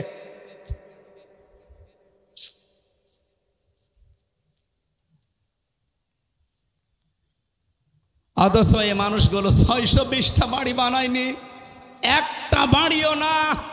মাটির দেওয়াল। একজন মন্ত্রী, একজন এমপি, আরে মেম্বার না, চেয়ারম্যান না ইউনিয়ন পরিষদের, উপজেলা চেয়ারম্যান না, মেয়র না, একজন মন্ত্রী। আপনি চিন্তা করতে পারেন? আমি তো কোরআনের সাথে মিলিয়ে দেখছি যে মিলে যায় এদের জীবন। এদের 18টা এমপি ছিল, 1 টাকার দুর্নীতি পায়নি। বাতিলরা চেষ্টা করেনি, অনুবীক্ষণ যন্ত্র লাগিয়ে রেখেছে, 1 টাকাও পায়নি দুর্নীতি। 250-র উপরে উপজেলা চেয়ারম্যান ছিল, 1 টাকা দুর্নীতি পায়নি। 1000-এর উপরে ইউনিয়ন চেয়ারম্যান ছিল, পায়নি। 1500-র উপরে মেম্বার ছিল সারা বাংলাদেশে, 1 টাকা দুর্নীতি পাওয়া যায়নি। এর চাইতে আবার কি প্রমাণ দেওয়া লাগবে আপনাদের? এর চাইতেও যদি ভালো মানুষ দেখতে চান, আমার মনে হয় আপনাদের ফেরেশতা জিবরাইল ছাড়া সম্ভব না। এর চাইতে ভালো মানুষ দেখা সম্ভব না জিবরাইল ফেরেশতা ছাড়া।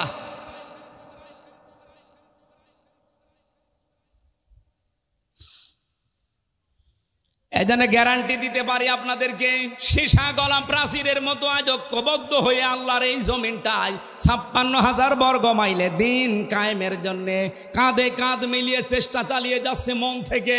তার প্রমাণ এই 1 বছর 1 মাস বাংলাদেশ জামাত ইসলামী, ইসলামী ছাত্র শিবির, ইসলামী ছাত্রী সংস্থা। অন্য কেউ যদি পারে তাদের আদর্শ নিয়ে আসুক, টিকবে না। কারণ তারা খাওয়া আদর্শ, তাদের আদর্শ হচ্ছে ডাল খাওয়া আদর্শ, তাদের আদর্শ হচ্ছে বাবা খাওয়া, হুক্কা খাওয়া। কি বঙ্গবন্ধু হুক্কা খেত না? কথা বলেন। আপনি হুক্কা খাওয়া আদর্শ নিয়ে এসে, ডাল খাওয়া আদর্শ নিয়ে এসে, রাস্তা চুরি করা আদর্শ নিয়ে এসে এই জামাত ইসলামের সাথে আপনি টক্কর দিতে চান, কিয়ামতের আগেও পারবেন না। কথা বলতে দেন ভাই। বাস্তবতার দিকে তাকিয়ে বলেন তো, এই বাংলাদেশে 56,000 বর্গ মাইল, 630টা থানা, একটা নেতা কর্মী দেখান যে জামাত ইসলামীর যারা ডাল খায়, বলেন। আমি সারা দেশে ঘুরছি, একটাও পাইনি। এরা ধর্ষণ করেছে, প্রমাণ দিতে পারেন? আরে ভাই, ডাল খায় না, ধর্ষক নেই, চাঁদাবাজ নেই, এমনকি বিড়িও খায় না। কি বিড়ি খোর আছে? নেই। আর অন্য দলে বিড়ি ঘর না, ও বাপ পর্যন্ত খেয়ে ফেলছে। একবার থানায় গিয়ে দেখি একজনকে ওসি সাহেব পিটাচ্ছে। কি গো? বলছে হুজুরে ডাল খায়। আরে ভাই, ডালও খাওয়া যাবে না। বলছে হুজুরে ডাল, সে ডাল না, বলছে ফ্যান্সি ডাল। আপনি ডাল খান, রাস্তা খান। ওই লোকটা আমারে ওই দিন বলেছিল, কি সিঙ্গাপুর না মালয়েশিয়াতে, হুজুর ৭০টা কথা বলে দিই, দেশে যেতে পারবো না তো এটা আমরাও জানি। বাস্তবতা হচ্ছে এই দেশটা উপরে উঠতে চায় না, অথচ মালয়েশিয়া ২০০৪ সালের পর থেকে ২১ বছরে তারা দাঁড়িয়ে গেছে। সিঙ্গাপুর ২০ বছরে তারা দাঁড়িয়ে গেছে বিশ্বের মানচিত্রে। যদি 10টা দেশ এখন গণনা করেন, সিঙ্গাপুর একটা। এত উন্নত তারা। রাস্তায় একটা টুকরা পর্যন্ত পাবেন না, মনে হচ্ছে সারা রাস্তা খাবার ঢেলে খাওয়া যায়, এত পরিষ্কার পরিচ্ছন্ন। খাদ্যে কোনো ভেজাল নেই, কোনো দুর্নীতি নেই। ১০০ টাকা যদি বাজেট হয় রাস্তার জন্যে, আপনাকে আমি সত্য কথা বলে দেই, ৩ টাকা শুধু খরচ হয় রাস্তায়, আর ৯৭ টাকা আল্লাহর ওলিরা খেয়ে ফেলে। এই চলছিল দেশে। তো দেশটা দাঁড়াবে কি করে? বঙ্গবন্ধু টানেল বানিয়েছে চট্টগ্রামে, ১০০ বছর যাওয়ার কথা, অথচ এই কয় বছরে পানি উঠতেছে নিচ দিয়ে। তাহলে কত টাকা বাজেট ছিল, কত টাকা খেয়েছে বলেন? ওর নিজের হিসাব অনুযায়ী ১০০ টাকা বাজেট হলে ৩ টাকা খরচ হয়, ৯৭ টাকা খেয়ে ফেলে। ১০০ টাকা খরচ করে একটা রাস্তা বানালে ১০০ বছর যাওয়ার কথা, ৩ টাকা খরচ করলে ১০০ বছর যাবে? ৩ বছর। আগামীতে ইসলাম আসলে জামাতের আমির বলে নাই যে যা বাজেট হবে জনগণের সামনে সব ওপেন করা লাগবে এমপিদের, তারপরে কাজ শুরু করা লাগবে। তো আপনি দুর্নীতি করবেন কি করে? সরকারি যে ট্যাক্স ফ্রি গাড়ি আছে, ওই গাড়ি জামাত ইসলামী বাংলাদেশ নেবে না। যে প্লট দেওয়া হয়, ফ্ল্যাট দেওয়া হয়, নেবে না। এর চাইতে গ্যারান্টি বাংলাদেশে কোনো দল দিতে পারলে তাকে ভোট দেন, যান। জীবনও পারবে না। তারা যদি ২০,০০০ টাকা নিয়ে এমপি হয়, 5 বছর পরে তারা ২০ কোটি টাকার মালিক হবে। আর জামাত ইসলামী যে ৩০০ এমপির নাম ঘোষণা দিয়েছে নমিনি, এরা যদি ১০০ টাকা নিয়ে এমপি হয়, 5 বছর পরে দেখবেন ৯০ টাকা হয়ে গেছে, ১০১ টাকা হবে না। এই বিশ্বাস, এই আস্থা আমিরে জামাতের আছে, এই জন্যে এদের নাম ঘোষণা দিয়েছে, এমনি দেয়নি। সম্মানিত ভাইরা, এর চাইতে আর বেশি আমি বলতে পারবো না। এরপরেও যদি কারোর বিবেকে খালি ওই দিকে টান হয়, যান, আপনার যা ভালো লাগে আপনি তাই করেন। আপনি আবার ওই মারা খাবেন, কি মারা জানো, ওইটা তো আর বলা যাচ্ছে না, ওইটা আমি বলতে পারবো না, ফজু পাগলার কাছে শোনেন। আবার মারা খাবেন, কি মারা, না ওটা বলা যাবে না।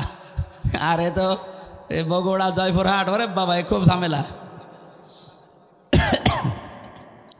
তাহলে ইসলামী আন্দোলন করলে একটা লাভ, জাহান্নামে যাওয়া লাগবে না। আর যাই হোক, সুতরাং অ্যাক্টিভ হওয়ার জন্য আহ্বান জানাচ্ছি। যারা এখনো দোদুল্যমান অবস্থায় আছেন, ছড়িয়ে ছিটিয়ে আছেন, আসেন অ্যাক্টিভ হন।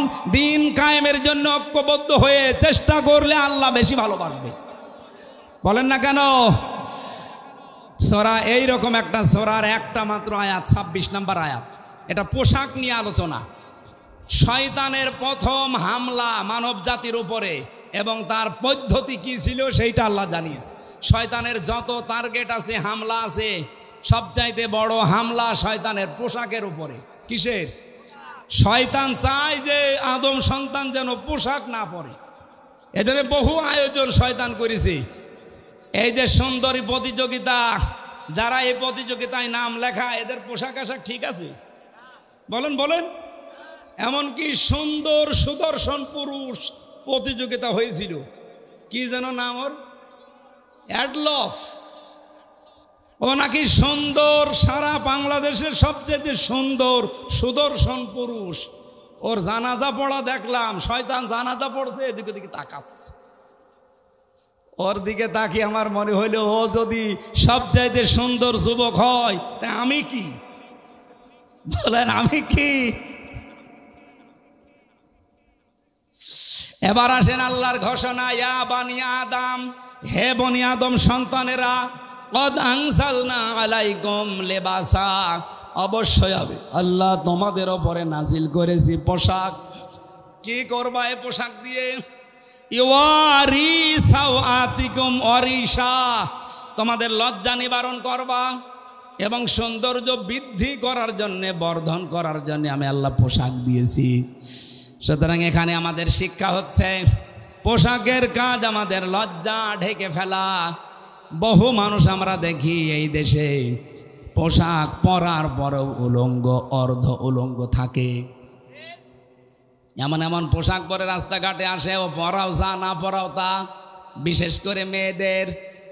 কোরআনে কারিমে আল্লাহ মেয়েদের পোশাকটা দিয়েছেন, ইয়া আইয়ুহান নাবিয়্যু কুল লিআজওয়াজিকা ওয়া বানাতিকা ওয়া নিসাইল মুমিনিনা ইউদনিনা আলাইহিন্না মিন জালাবিবিহিন্না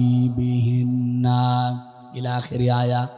সূরা আহজাবে এসেছে, হে নবী আপনার স্ত্রীদের এবং আপনার মেয়েদের আর মুমিন বান্দা যারা তাদের স্ত্রীদেরকে আপনি বলেন তারা যেন রাস্তাঘাটে চলতে হলে তাদের জেলবাব যেটা মাথার উপরে টেনে দেওয়া লাগে এটা যেন একটু ছড়িয়ে দেয়।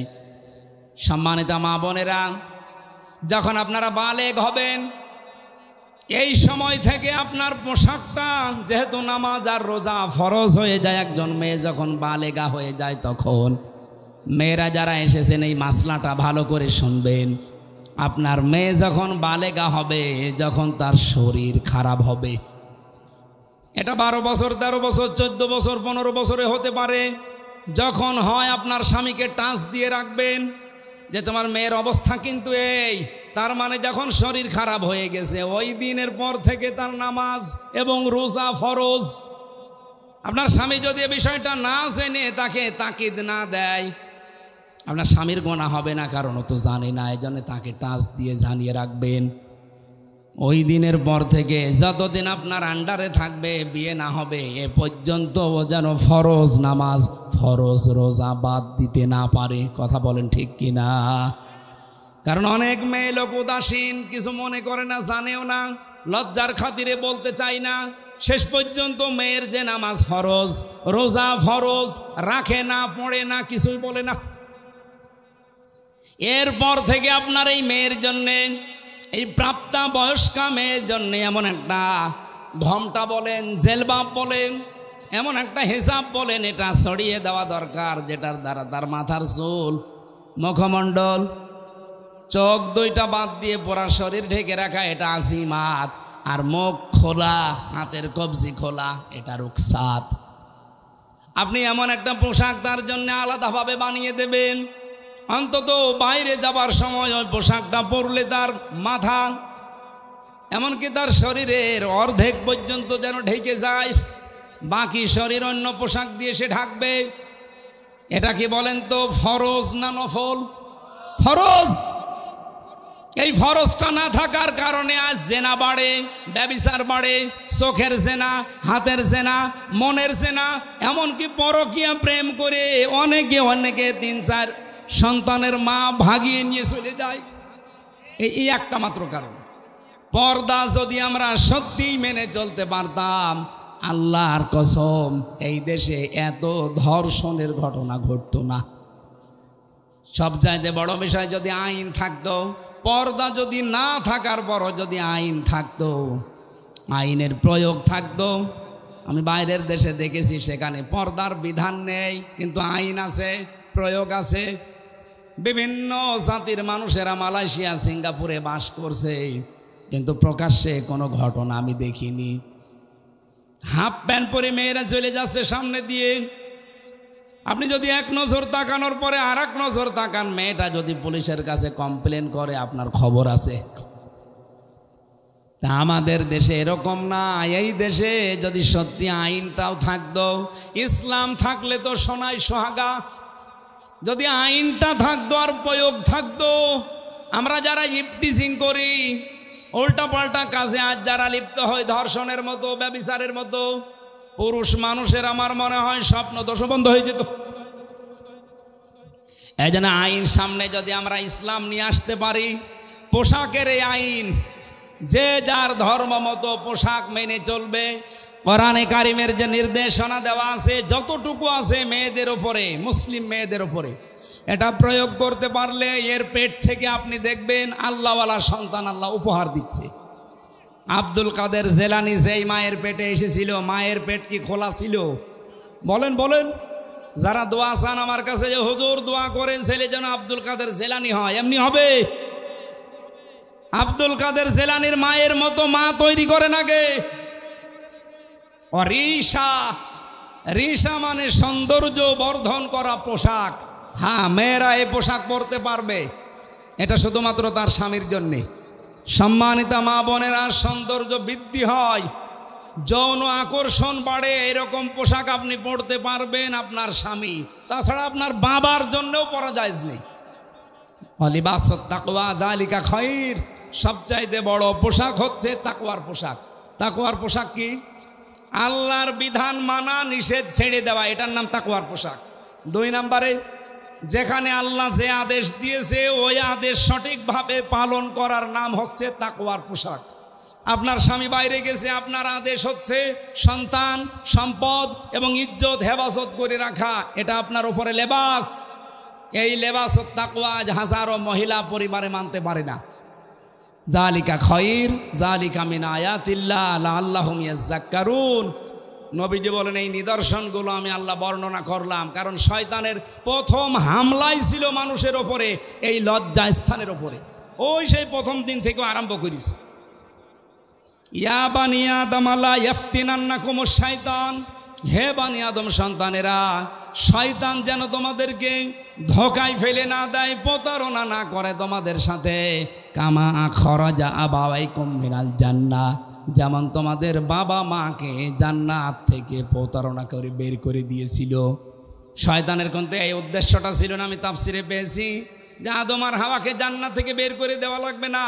ওর প্রথম উদ্দেশ্যই ছিল যে আমি তাদের উলঙ্গ অবস্থায় দেখব। এই জন্য শয়তান হচ্ছে যৌনবাদী আর আমরা হচ্ছে মৌলবাদী। এই কথা বলে না কেন? আপনি মৌলবাদী পরিচয় দিতে আপনার লজ্জা হয়। মৌল মানে আল্লাহ, মৌল কি? মৌল যেহেতু আমরা আল্লাহকে মেনে চলি, সুতরাং আমরা মৌলবাদী। যারা এই ঘোষণা দেয় যে মৌলবাদীর ঠিকানা এ বাংলায় হবে না, ওই সন্তানরা যারও সন্তান। এই মৌলবাদী না হলে তো আপনার মা বাবার বিয়ে হইতো না, কারণ আল্লাহর নাম ছাড়া বিয়ে দিলে বিয়ে জায়েজ হয়। কাকে মৌলবাদী বলেন? নিজের গায়ে নিজে থুতু ফেলছে। তাহলে শয়তান হচ্ছে যৌনবাদী ও যৌনতা ছড়াতে ভালোবাসে। সুতরাং যে সমস্ত মেয়েরা নিজেদের লজ্জাস্থান সহ গোপন অঙ্গগুলো আরো মানুষকে দেখিয়ে শান্তি পান, আপনি মনে করবেন শয়তান আপনাকে দখল করে ফেলেছে। এখন বাড়ি যান, বাড়িতে যাওয়ার পরে যদি দেখেন আপনার স্ত্রীকে সালাম দিলেন আর আপনার স্ত্রী আপনাকে বলছে ওই শুকুরের বাচ্চা, ভালো লাগবে? আপনার রাগ হবে না? জ্ঞানী মানুষ হলে আপনার রাগ হওয়ার কথা না। আপনি চিন্তা করবেন কি গো, এটা শিক্ষিতা মেয়ে, ধার্মিক মেয়ে, কোনোদিন আজ পর্যন্ত আমার মুখের উপরে মুখ দিলে কথা বলে না, অথচ এখন আমার সালাম দেওয়ার পরে শুকুরের বাচ্চা গালি দেয়। অবশ্যই এর জিনে ধরেছে। কিসে ধরেছে? আপনি যখন দেখবেন যে যৌনতা ছড়াতে আপনার ভালোবাসেন, উলঙ্গ অর্ধ উলঙ্গ পোশাক পরতে আপনার ভালো লাগে, আপনি মনে করবেন শয়তান আপনাকে দখল করে ফেলেছে। কারণ শয়তান সব সময় যৌনতা ছড়াতে ভালোবাসে। আল্লাহ আমাদের হেফাজত করুন। মেয়েদের এমন এমন সন্তান আল্লাহ আমাদের উপহার দান করুন। ফাতেমাতুজ জোহরার পেটে যেমন এসেছিল, কথা বলেন না কেন? আল্লাহ আমাদেরকে আয়াতটা বাস্তব জীবনে, এটা শয়তানের প্রথম হামলা, ও মানুষকে উলঙ্গ করতে চায়। আজ দেখেন নভেল, নাটক, থিয়েটার, সিনেমা যা বানানো হচ্ছে সব কি করে উলঙ্গ করা যায় এই বুদ্ধি। আর এগুলো আসতেছে আমাদের দাদাদের দেশ থেকে। ওদের সিনেমার ভেতরে কোন শিক্ষা আছে? ওদের নাটকের ভেতরে কোন শিক্ষা আছে? শুধু উলঙ্গপনা ছাড়া বলেন। ওইটা দেখে দেখে আমাদের দেশেও বানানো হচ্ছে। আর যারা সবচাইতে বেশি উলঙ্গপনা ছড়ায় তাদের নাকি দামও এই দেশে বেশি। এখন যেই কয়টা চলচ্চিত্র জগতে কাজ করে, যাদের পোশাক যত ছোট তাদের টাকা তত বেশি। আমরা আগামীতে এই সিস্টেম পাল্টাবো। কথা বলেন না কেন? পর্দা করে যে সব জায়গায় চলা যায় তার বাস্তব প্রমাণ জাহাঙ্গীরনগর বিশ্ববিদ্যালয়।